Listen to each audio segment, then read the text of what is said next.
The interaction of scientists with physicians, with clinicians, it's a very important point. Because only if we can communicate, everything we do in the lab can be translated. We use this term, translational research, can be translated in therapies, in effective therapies. So the communication sometimes is not easy because we are two different worlds. We are used to work with molecules, with cells, with animals, with experimental animals, while MDs, physicians, used to work with real life, with patients. And of course, we use different languages sometimes. But I believe we can make a strong effort in communicating these two words. And in our country, we succeeded in building up a network, which is made by basic science labs as mine, but also other different labs, and several hospitals and clinical centers where they may develop new therapies, new translational therapies based on our results.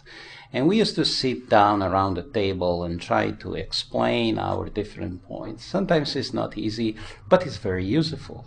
And I have to say that it's a reciprocal interaction because, of course, MDs try to make a good use of our experimental results to build up new therapies.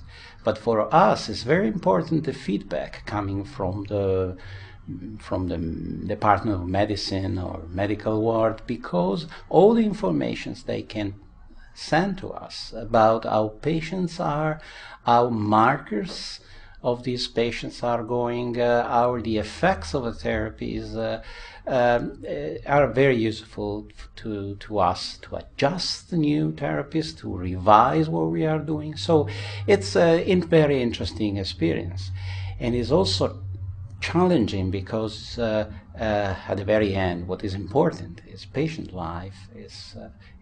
So if some cases we can successfully collaborate, not always, of course, but some cases the collaboration is very useful, is successful, and we can see, especially for us used to work close in the labs, to meet the patients that are surviving or doing better.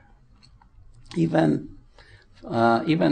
small improvements are very important for us. It's kind of a very interesting and emotional experience we are not used to. In the clinical trials that you're actively involved in Europe, do you ever have occasions to actually work with the clinicians and actually meet the patients? Yes, working, I have to say, in an ancillary way to this clinical trial, because as a clinical trial starts, basic scientists should step back because it's a matter of MDs. But so I haven't chance to meet patients during the clinical trials, but there are some other occasions where patients can meet people involved in the clinical trial and in basic science, and I had this occasion. And it was very emotional, I have to say, because I saw patients with incredible increase in quality of life.